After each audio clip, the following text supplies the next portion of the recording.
The recent statements by Yevgeny Karas, a controversial Ukrainian far-right activist and leader of the ultra-nationalist S14 group, have ignited intense debate and condemnation across political and social spheres. Karas, known for his inflammatory rhetoric, suggested in an interview with Ukrainian broadcaster Radio Bayraktar that a Russian nuclear strike on Ukraine could ultimately benefit his country by bringing finality to the ongoing conflict. These remarks, which advocate a grim scenario, have sparked outrage and concern over their implications for public discourse and global stability. Karas's comments framed nuclear warfare in an unsettlingly positive light, describing it as a good development that would halt the protracted war between Russia and Ukraine. He argued that a nuclear strike would eliminate the ongoing ambiguity and indecision in the conflict, accelerating what he termed as evolutionary advancements for Ukraine and the world. He went further to suggest that such an event would catalyze international opposition against Russia, claiming that countries like India and China would be compelled to abandon their neutral or supportive stances toward Moscow. These remarks are highly controversial and have drawn widespread criticism.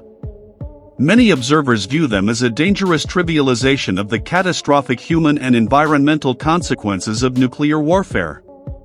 Such rhetoric not only risks normalizing discussions about nuclear conflict but also undermines global efforts to prevent the proliferation and use of nuclear weapons.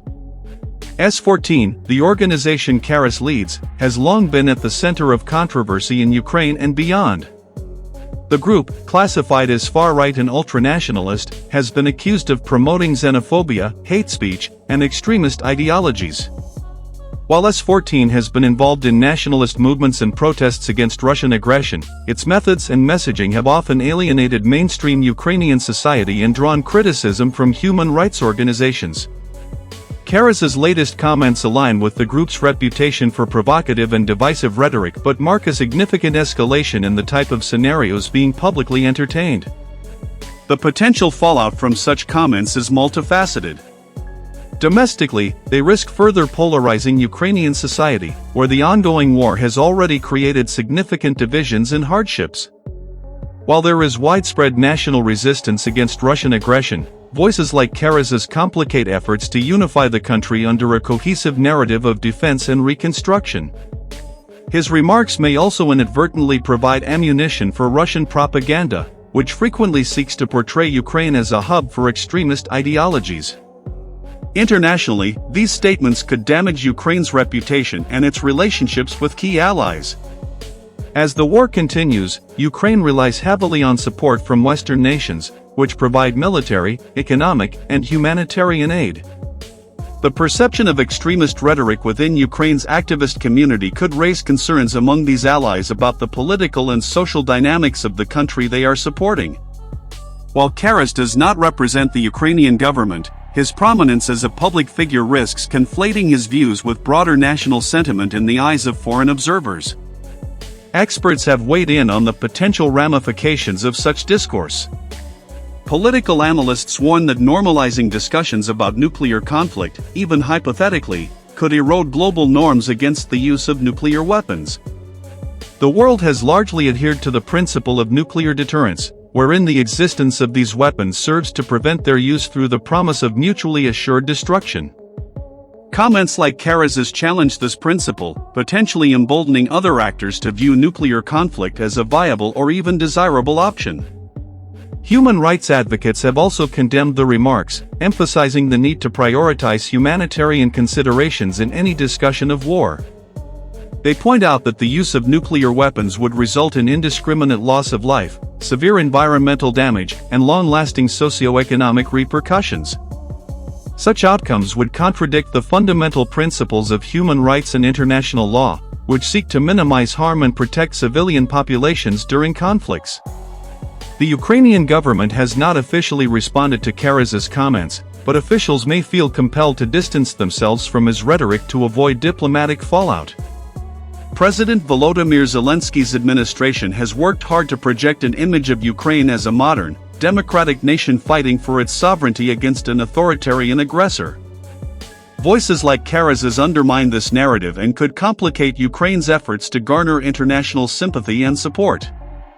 Meanwhile, Russia is likely to exploit these statements for its own propaganda purposes.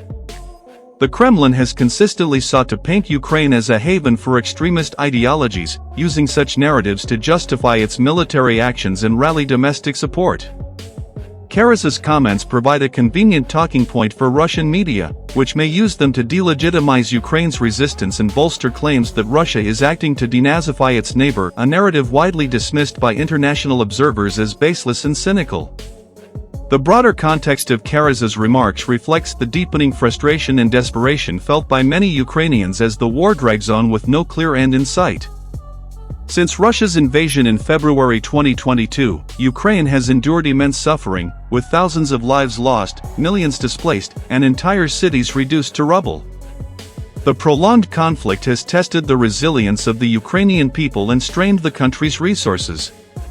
Against this backdrop, some voices have turned to extreme rhetoric as a means of expressing their anger and despair. However, such rhetoric risks overshadowing the legitimate struggles and aspirations of the Ukrainian people. The vast majority of Ukrainians seek peace and stability, not through the escalation of violence but through the resolution of the conflict in a manner that preserves their sovereignty and territorial integrity. Karas's comments, far from advancing this goal, serve only to distract from the urgent need for diplomatic and practical solutions to end the war. In conclusion, Yevgeny Karas's remarks about the potential benefits of a Russian nuclear strike on Ukraine are not only deeply controversial but also dangerous in their implications. They trivialize the devastating consequences of nuclear warfare, undermine Ukraine's international standing, and risk fueling divisive narratives both domestically and abroad.